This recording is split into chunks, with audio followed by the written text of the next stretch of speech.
Selamat pagi, semangat pagi. Apa kabar semua?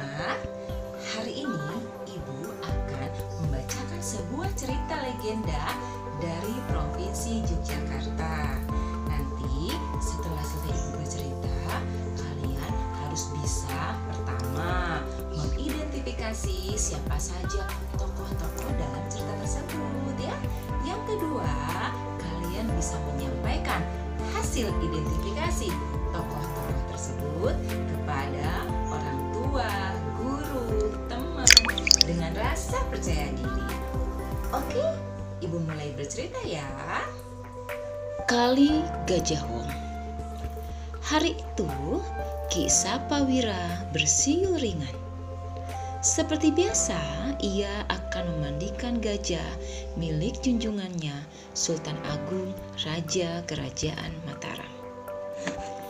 Dengan hati-hati, Ki Sapawira menuntun gajah yang dinamainya Kiai Dwi Pangga itu. Mereka berjalan ke sungai yang terletak di dekat Keraton Mataram. Mulailah ia memandikan gajah yang berasal dari negeri siang itu. Nah, sekarang kau sudah bersih. Rambutmu sudah mengilap. Sekarang, ayo kembali ke kandangmu, kata Ki Sapawira kepada Kiai Dwi Pangga. Ki Sapawira memang memperlakukan Kiai Dwi Pangga seperti anaknya sendiri.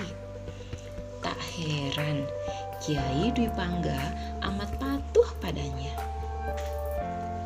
Suatu hari, Ki Sapawira tak bisa memandikan Kiai Dwi Pangga. Ada bisul besar di ketiaknya. Rasanya ngilu sekali. Badannya juga demam karena bisul itu. Ia meminta tolong pada adik iparnya, Ki Kerti Pejok, untuk menggantikan memandikan Kiai Dwi Pangga. Kerti, tolong aku ya. Aku benar-benar tak bisa bekerja hari ini, kata Ki Sapawira.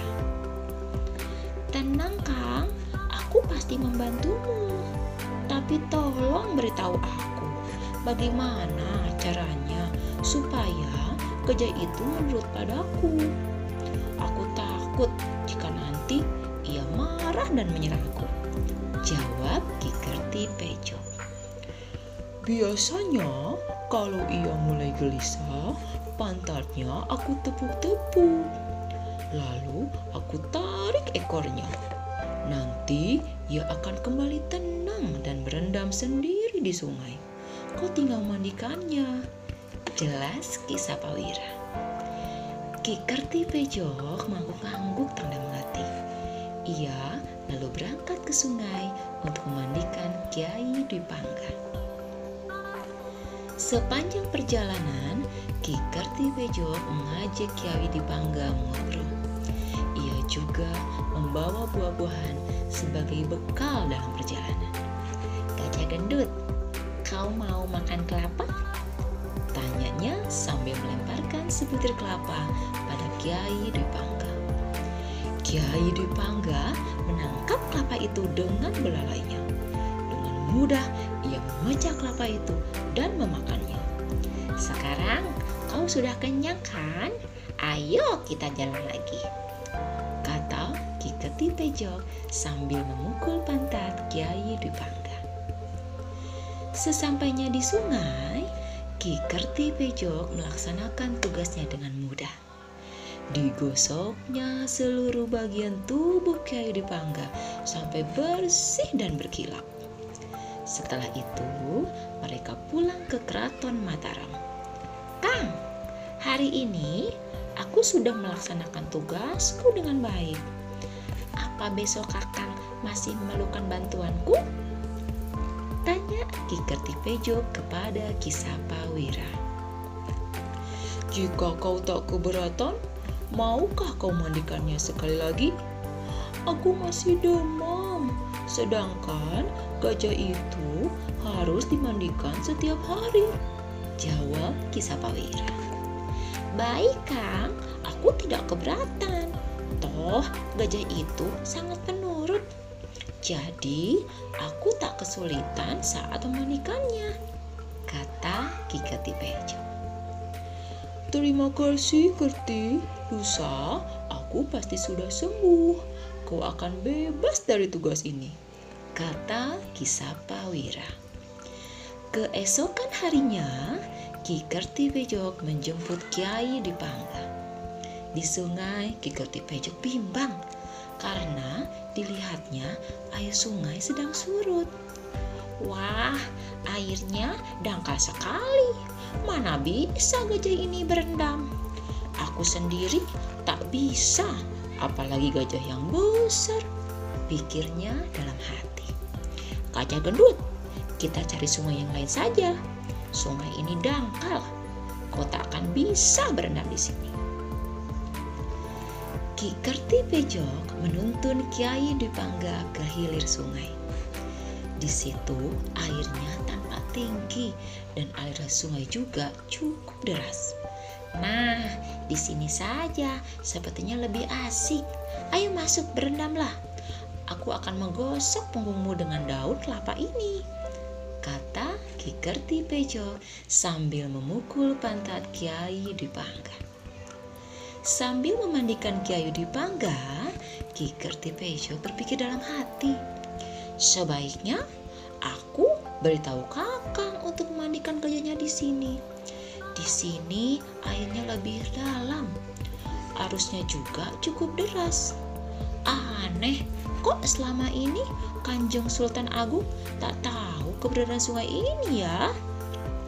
Saat ia sibuk berbicara sendiri, tiba-tiba dari alas hulu datanglah banjir bandang yang sangat besar.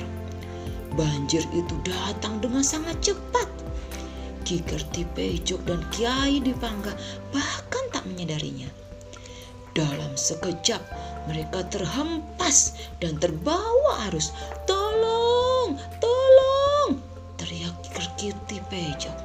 Tapi tak ada yang mendengar. Sungguh menyedihkan nasib Ki Kertipejo dan Kyai Dipangga. Mereka terseret arus dan hanyut sampai ke laut selatan.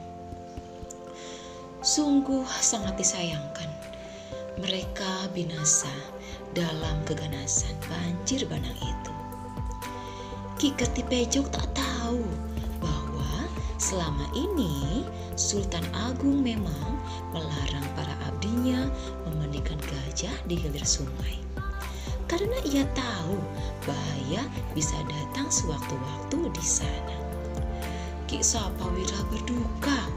Ia sangat sedih karena kehilangan adik ipar dan gajah kesayangannya.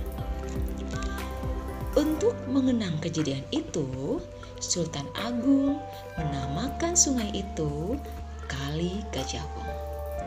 Kali berarti sungai, Gajah Wong berarti gajah dan orang. Kali Gajah Wong ini terletak di sebelah timur kota Yogyakarta. Itu dia cerita legenda Kali Gajah Wong. Sudah mendengarkan dengan selesai? Bagus kalau begitu. Jangan lupa sampaikan hasil identifikasi tokoh-tokoh cerita tersebut kepada orang tua, guru, sahabat dengan rasa percaya diri. Oke, jangan lupa tetap sehat, cerdas, dan semangat. Wassalamualaikum warahmatullahi wabarakatuh.